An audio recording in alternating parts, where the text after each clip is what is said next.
Hi friends అందరికీ నమస్కారం అండి. తెలంగాణ రాష్ట్ర వ్యాప్తంగా ఉన్నటువంటి రైతులకు సంబంధించి రైతు బీమా అనేది తెలంగాణలో కేసీఆర్ ప్రభుత్వ హయాంలో ఉన్నప్పుడు ఈ పథకాన్ని అయితే తీసుకురావడం జరిగిందనమాట. ఇందుకు సంబంధించి ఈ పథకానికి సంబంధించి ఏ రకంగా లబ్ధి పొందుతారు ఏందనంటే సాధారణంగా లేదా ఇలాంటి ప్రమాదం జరిగిన సందర్భాల్లో రైతు కుటుంబానికి రూ. 5,00,000 వారికి సాయం అయితే అందిస్తారు. ఇందుకు సంబంధించి ఇప్పుడు ఇదే పథకాన్ని నేరుగా తెలంగాణలో కాంగ్రెస్ ప్రభుత్వం అధికారంలోకి వచ్చిన తర్వాత ఇప్పుడు రైతు భరోసా అమలు చేస్తూ, అదేవిధంగా రైతులకు మేలు జరిగే విధంగా తెలంగాణ రాష్ట్రంలో చాలామంది రైతు బీమాకు అర్హులు అయినప్పటికీ కూడా దరఖాస్తులు అనేది తీసుకోలేదని చెప్పేసి రావడం. ఇప్పుడు ప్రస్తుతం తెలంగాణ రాష్ట్ర వ్యాప్తంగా దరఖాస్తులకు సంబంధించి కొత్త వారికి అవకాశం, అదేవిధంగా గతంలో దరఖాస్తులు చేసుకోకుండా ఇప్పటికీ పట్టా కలిగి ఉన్న వారికి దరఖాస్తులు అయితే చేసుకోవచ్చనమాట. ఇందుకు సంబంధించినటువంటి కావాల్సినటువంటి ఎలాంటి పత్రాలు కావాలి అప్లికేషన్ అయితే చాలా తక్కువ సమయం అయితే ఉందనమాట. ఆ వివరాలు ఏంటనేది కూడా వీడియోలో తెలుసుకుందామండి. వీడియోని చివరి వరకు చూడండి, అర్థమవుతుంది. మొదటిసారిగా ఛానల్ వస్తే తప్పకుండా సబ్స్క్రైబ్ చేసుకోండి. ఇటువంటి జెన్యూన్ అండ్ లేటెస్ట్ అప్డేట్స్ అన్ని కూడా మీ ఫోన్ నోటిఫికేషన్ రూపంలో అందించడం జరుగుతుందండి. చూస్తున్నారు కానీ లైక్ చేయడం మర్చిపోతున్నారు, వెంటనే లైక్ చేయండి. వివరాలకైతే వెళ్ళిపోదామండి మనం. ఇక్కడ క్లియర్గా అయితే మెన్షన్ చేయడం జరిగిందనమాట. ఇక్కడ చూడండి, మనకు వ్యవసాయ శాఖ నుంచి రైతు బీమాకు సంబంధించి తెలంగాణ ప్రభుత్వం చివరి తేదీ అనేది మనకు ఆగస్టు 13 తారీఖు అయితే ఉందనమాట. ఇక మొత్తం మీద ఎలాంటి డాక్యుమెంట్ కావాలి ఏంటనేది చూద్దామండి. కొత్తగా పట్టాదారు పాస్ పుస్తకాలు వచ్చిన రైతులకు సంబంధించి జూన్ 5 వరకు పట్టాలు పాస్ పుస్తకాలు వచ్చిన వారికి, మరియు ఇంతవరకు బీమా కనుక ఒకసారి కూడా చేసుకొని వారికి మాత్రమే ఇవి చేసుకోవచ్చు అనమాట. వారు మాత్రమే అర్హులవుతారు.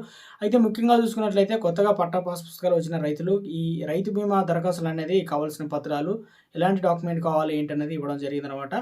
ముఖ్యంగా మనకు ఆధార్ కార్డ్ అనేది తప్పనిసరి చేయడం జరిగింది. జిరాక్స్, అదేవిధంగా నామినీ జిరాక్స్, ఈ 2 అయితే జిరాక్స్లు అయితే తీసి పెట్టుకోండి. దాంతోపాటు రైతు పట్టాదారు పాస్ పుస్తకం లేదా జిరాక్స్ ఎంఆర్ఓ గారితో డిజిటల్ సంతకం చేసిన డిఎస్ ఫారం అయితే అందిస్తారు. ఇవన్నీ కూడా మనకు జిరాక్స్ సెంటర్లో లేదా దగ్గరలో మీ సేవా సెంటర్కి వెళ్ళినా కూడా ఇవి అయితే అందిస్తారనమాట. అవి తీసి ఆ ఫామ్ అయితే నింపి మనకి ఈ డాక్యుమెంట్లు అయితే జత చేయాల్సి అయితే ఉంటుందన్నమాట. ఇందులో వచ్చేసి మనకు ఎవరు ఎలిజిబుల్ ఏంటి అనేది, లేదంటే గ్రామ స్థాయిలో కూడా డబ్బు సాటింపు ఇచ్చి ఆల్రెడీ కొంత వీటికి సంబంధించి దరఖాస్తులు అయితే తీసుకుంటున్నారనమాట. వయసు నిర్ధారణ ఆగస్టు 14 నుంచి 1966 మధ్యలో ఉండాలన్నమాట. అంటే ఆగస్టు 14 నుంచి అంటే 2007 మధ్యలో పుట్టినవారు, అంటే దాదాపు వయసు ప్రకారం చూసుకున్నట్లయితే 18 సంవత్సరాల నుంచి ఇక్కడ 59 సంవత్సరాలు అనమాట. ఇక్కడ 59 సంవత్సరాల వయసు గల మాత్రమే బీమా దరఖాస్తులు అయితే చేసుకోవడానికి వెసులుబాటు అయితే అందించడం జరిగిందనమాట. మొత్తం మీద ఎందుకంటే చాలా ఇంపార్టెంట్ వీడియో.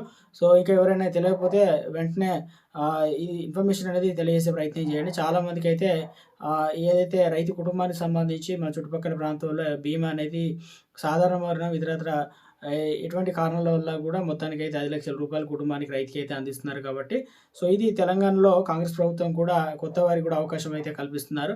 మొత్తం మీద అయితే ఇంకా దరఖాస్తులు కనుక మీరు కొత్తవారైనా లేదంటే ఇప్పటివరకు దరఖాస్తు చేసుకోకపోయినా వెంటనే దరఖాస్తు చేసుకునే ప్రయత్నం అయితే చేయండి.